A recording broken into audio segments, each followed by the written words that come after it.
À vous de jouer les musiciens de Brême. Depuis qu'elle est née, Anna la débrouillarde sait faire des choses avec 3 fois rien. Anna se débrouille toujours pour lire dans toutes sortes d'endroits. Ce soir-là, elle se plonge avec délice dans les musiciens de Brême. Il était une fois un meunier et un âne. Comme l'animal se faisait vieux et inutile, le meunier décida de s'en séparer.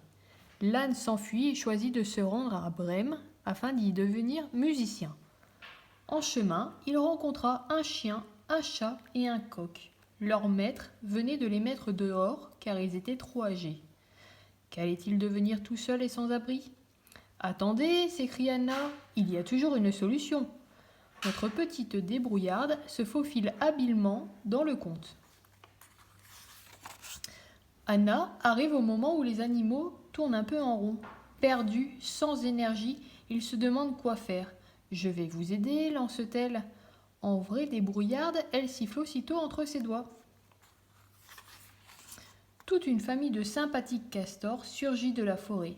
Sur un nouveau coup de sifflet d'Anna, ils se mettent à couper les arbres en chantonnant, devant les yeux très surpris de l'âne, du coq, du chat et du chien. Même Papy Castor se donne beaucoup de peine pour faire sa part de travail. Et Anna ne reste pas les mains dans les poches. Elle aide le chien à monter sur l'âne, le chat sur le chien et le coq sur le chat. Ils forment une pyramide pour hisser les rondins. En haut d'un grand chêne. Quel chantier! Tout le monde chante à pleine voix, soutenu par les oiseaux de la forêt qui accompagnent les courageux. Jamais à court d'idées, Anna suggère aux vieux animaux. Avec les branches et les feuilles coupées, on pourrait faire un joli toit pour vous protéger du froid. Et tous s'y mettent, encouragés par l'énergie d'Anna. Enfin, la cabane dans les arbres est prête. Une merveille faite avec 3 fois rien. À présent, vous êtes chez vous, s'écrie-t-elle, et vous pourriez même jouer tous de la musique comme l'âne. Mais, réplique le chat, nous n'avons pas d'instrument. Et si on se débrouillait pour en fabriquer, lance Anna tout excitée. Aussitôt, les animaux se mettent au travail. Des crins d'âne bien tendus sur un bâton tordu. Et voici un premier instrument, une harpe, une branche taillée avec soin et percée de trous, et le chien à sa flûte. 3 cailloux attachés ensemble et le coq peut jouer des grelots. En un tour de main, nos vieux animaux ont de quoi faire un orchestre. Ils vont pouvoir devenir musiciens comme l'âne en rêvait. Mais soudain, les oiseaux cessent de chanter. Dans la forêt, quelque chose se passe. Des brigands s'approchent discrètement. Cette cabane est cachée. Et si on la prenait ? Suggère le chef. Oh oui, répondent en chœur tous les voleurs. Sans attendre, ils foncent. Mais sur le toit, Anna les aperçoit alors qu'elle se débrouille pour fixer des feuillages et du lierre. Aussitôt, Anna saute par la cheminée et crie à l'âne, au coq, au chien et au chat. « Des brigands arrivent !» « Ce n'est pas grave, répond l'âne, regardé par l'énergie d'Anna.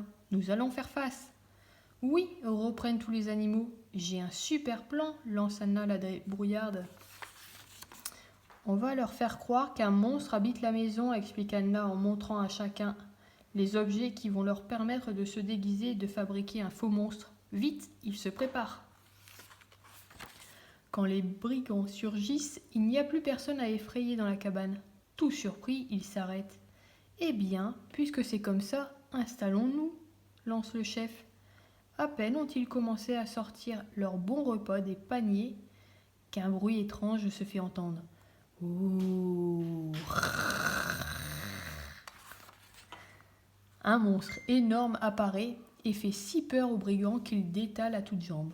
En oubliant leur succulent repas, bon débarras, les animaux n'ont plus qu'à se régaler. Des bonnes choses à manger qu'ils trouvent dans les paniers. Heureuse de savoir que sa débrouillardise a pu aider le vieux chat, l'âne, le coq et le chien à avoir un toit et une occupation pour se nourrir, Anna n'a plus qu'à revenir tranquillement dans sa vie à elle. Être débrouillarde, ça peut tout changer, n'est-ce pas ?